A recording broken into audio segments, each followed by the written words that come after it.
Imagine dressing your unborn baby in a multicoloured clown costume, then posting the images online and begging the media to comment.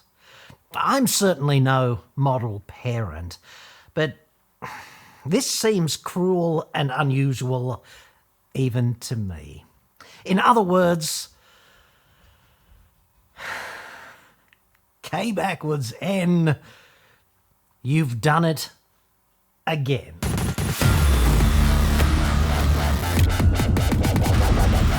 I'm John Cadogan from AutoExpert.com.au. New cars, cheap but Australia only. Website, card. Apparently, we've all just been teleported in our sleep to planet Satire. Kia has developed an Australian-inspired camouflage wrap for the Kia Tasman, the brand's highly anticipated new ute. I would argue that the purpose of camouflage is to help something blend in. And this seems the opposite of that. It's not in camouflage, dude, it's a disguise. They're different things. When I look at that, it just looks to me like the dimethyltryptamine hasn't quite worn off yet. Like, we've all been there, there's no shame. The big question, I suppose, is why?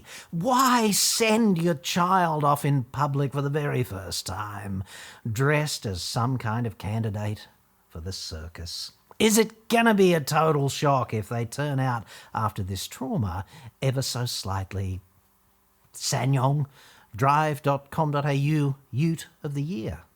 Go figure. This report is sponsored by NordVPN. Get 4 extra months of Nord for free now, plus a huge discount at nordvpn.com/AEJC. Online security threats and scams are everywhere, but you don't have to be the next victim. That's where NordVPN comes in.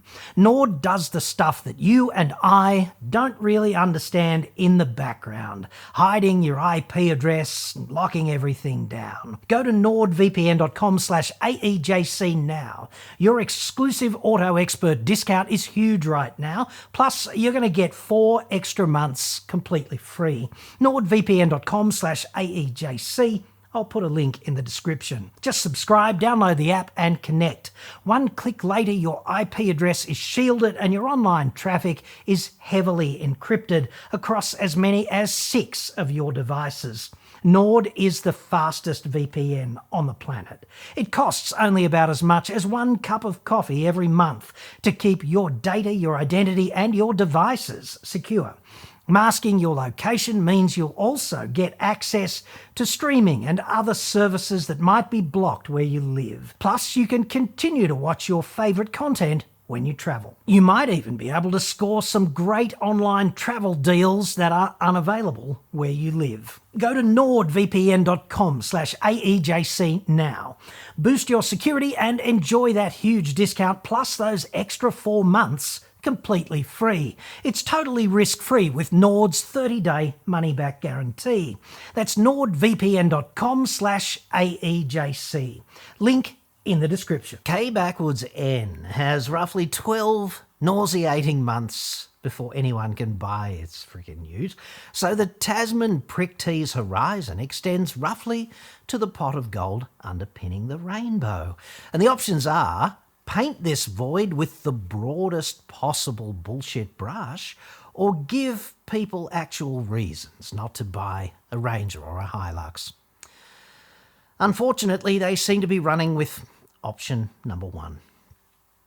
Imagine the process for making this ute-sized court jester costume actually happen. The meetings in Seoul, self-important people paid more than you and me put together twice, signing off on the concept and approving the finished product. The pats on the backs, the high fives, the fist bumps, the kimchi and bean paste sandwiches. Dude. Then, of course, comes the real hard work, doesn't it? Concocting, personal opinion, a highly entertaining but fundamentally bullshit narrative to legitimise this kind of conduct. Imagine if they'd simply devoted the time and effort to making someone want to buy a Tasman. I guess the other critical question is, who is responsible for this epic non-camouflage? Like, look me in the eye and tell me it's a smart idea to go outside the wire dressed like that. Developed in collaboration with renowned artist Richard Boyd Dunlop, hailing from Australia and New Zealand, the unique wrap themed around the path never taken underscores the Tasman's adventurous spirit. That's quite the neat trick, isn't it? Hailing from two places. I doubt I could do that.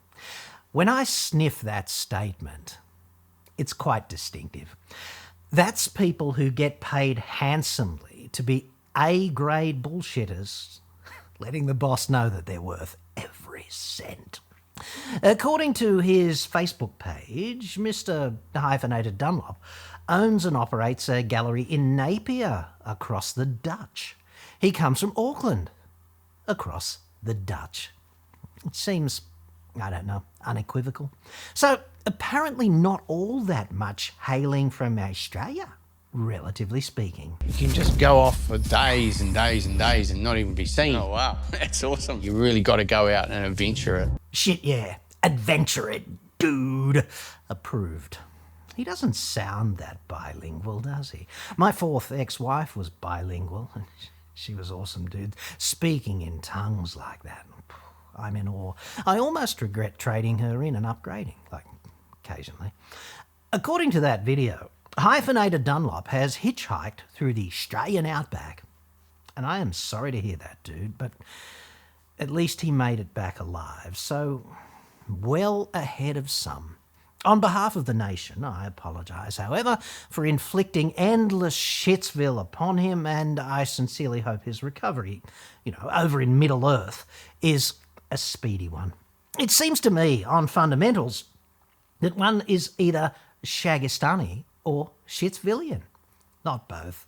Like, the history is so clear on this. In the dream time, Prince Rupert the Git commissioned the Marquis of Free-Range Pubic Hair, Abel Tasmaniac, to dig a trench in Gondwana land, separating the Shagastanis and the Shitsvillians, and, of course, fill it with sharks. This was mainly done to prevent the novel cultural practices to the east from proliferating further west. Dude, Auckland was starting to reek of lanolin every Saturday morning, and the young prince had frankly had enough. Abel Tasmaniac was simply his go-to dude for cleanups in aisles such as this. So, on balance, this seems to me like a fairly weak attempt to sully a proud and successful Shagastani artist by troweling on some entirely fake Shitsvillian pedigree, which, frankly, does nobody any favours. Personal opinion. Influenced by the untamed beauty of Australia's diverse landscapes, the unique graphics visualise a journey of inspiration encountered while driving along the coast and across the outback.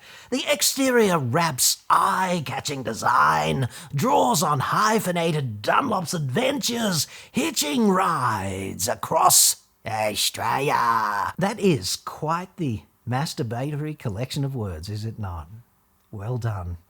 Any time you hear of someone using unique graphics to visualise a metaphorical journey inspired by not just one, but two actual journeys, you know that someone is about to put a great deal more lube on their tab. It's also fascinating to me that they couldn't, or just didn't, find an Australian artist to inflict distinctive non-camouflage graphics on their unborn child. Surely there was one available, dude.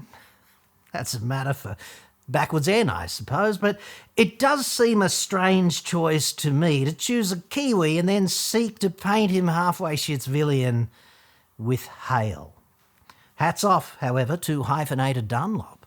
Carpe diem, dude. Those corporate commissions, if they throw a bale of cash at you, it would be impolite not to catch. Corporations have no friggin' concept of money, dude. I do hope he took the standard quote and hopped, skipped, and jumped the decimal point at least 3 places to the right. They wouldn't have given a crap. As to this alleged business of Shitsville's, quote, diverse landscapes, give me a break, dude. I've driven across Australia twice, from east to west and west to east. The Nullarbor and the Gun Barrel Highway. I've been to the north, south, east and westernmost points, Cape York, Steep Point, Cape Byron, etc. Plus the Gibson, Great Sandy and Simpson deserts, and driven from Darwin to Adelaide 3 fucking endless times.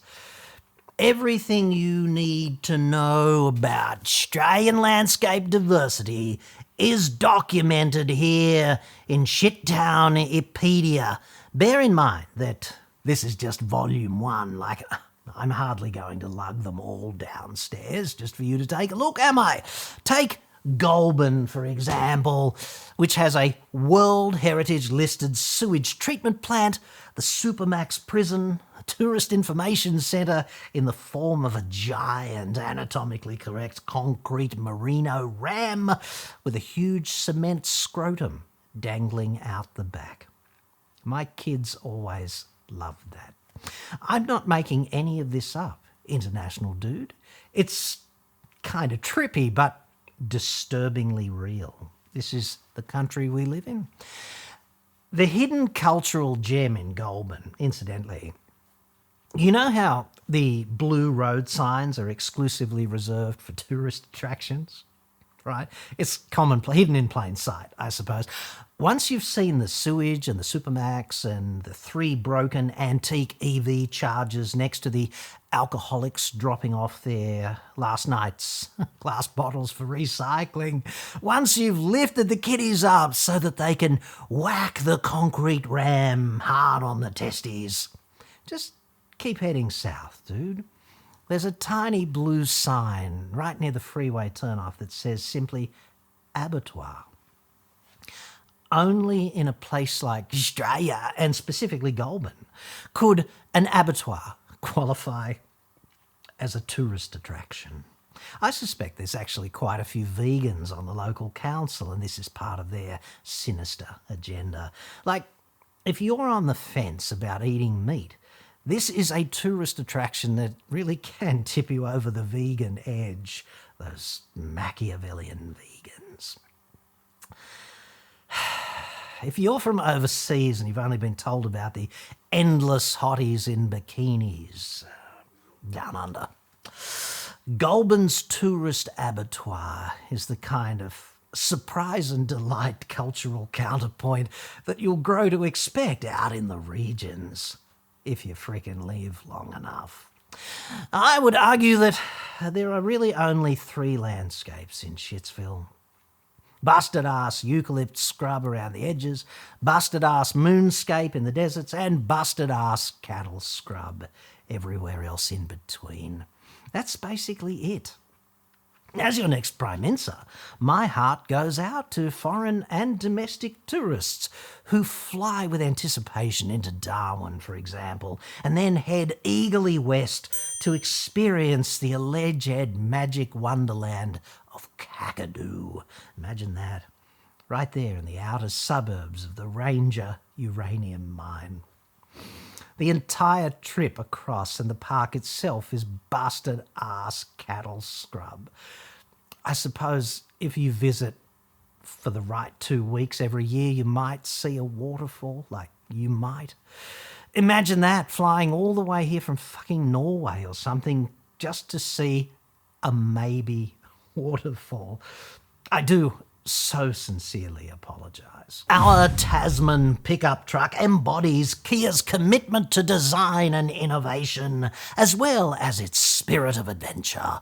Artist Richard Hyphenated Dunlop crafted an exclusive camouflage design with the support of the Kia design team that depicts a journey and reflects an essence of adventure that is unique to the Tasman. Have you ever noticed how only senior executives and politicians actually talk like this?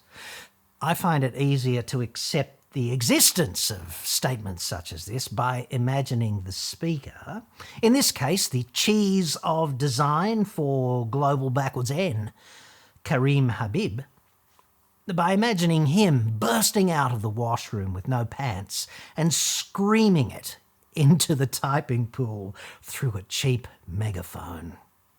I'm not alleging he ever actually did this, just that I find it more credible if I imagine him doing it. It gets me through the day, dude. Respectfully, however, alleging that there is an essence of adventure unique to the Tasman is unmitigated horseshit. This vehicle is, at best, just another dual cab ute, which, if it's not shit, might steal a few sales from Hilux and Ranger, etc., if it's lucky, and which might go into the discount tray next to the Musso and LDV, if it's not. Actual people who buy utes never think in terms of adventure essences and embodiments of innovation, mainly because they don't have easy access to a megaphone, and typically they wear pants. How fucking innovative can a dual cab ute actually be? Court jester costume aside, that is quite innovative, I'll give them that. But not in an entirely good way, personal opinion.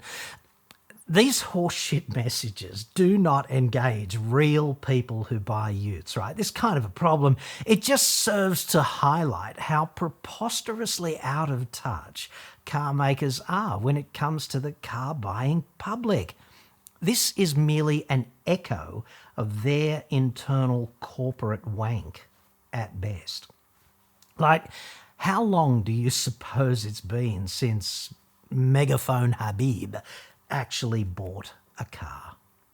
Every car company executive I have ever met suffers from this debilitating form of rapid onset customer blindness. The concept of the path never taken embodies the adventurous spirit of the Kia Tasman, which will inspire customers to embark on journeys filled with discovery and adventure in a vehicle that prioritizes reliability and performance. Indeed, dude, this seems to me to be the path that should never have been taken in life.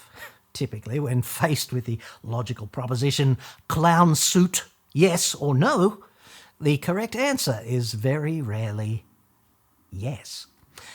Let us think momentarily, shall we, about the median ute buyer in Australia.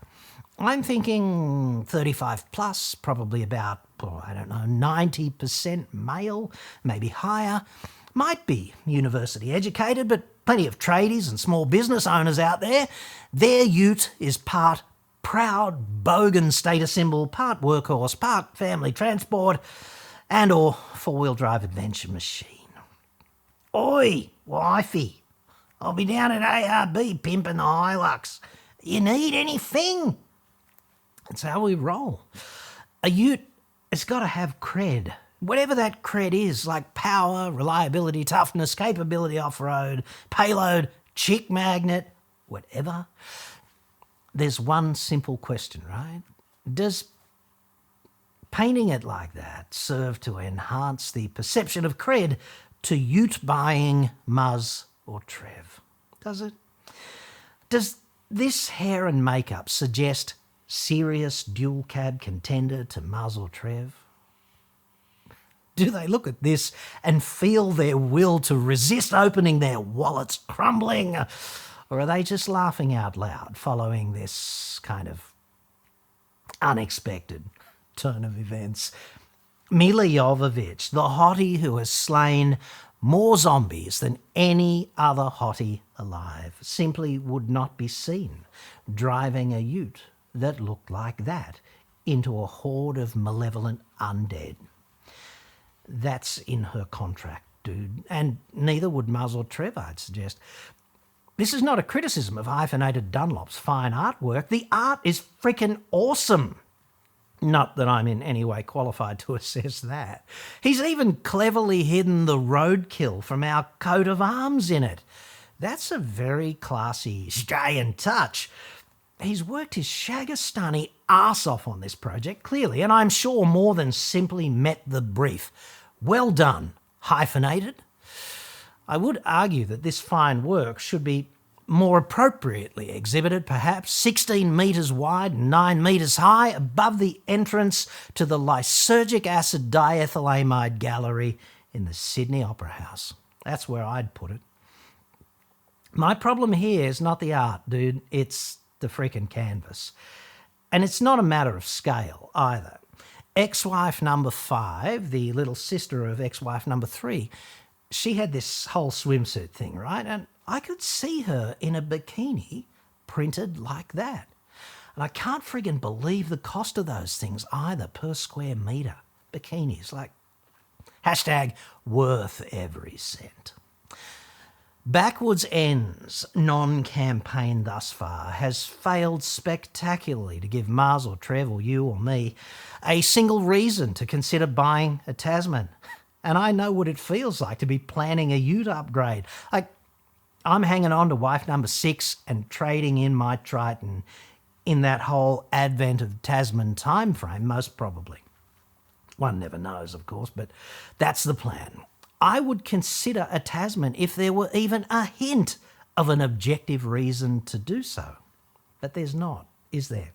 I need my reason, dude, and so do you. Probably more than one, all things considered. When I look at that artwork wrapped around that vehicle as a promotional tool, and this is just a personal opinion, I have one lingering question for senior shot callers at K Backwards N. Does it come in men's?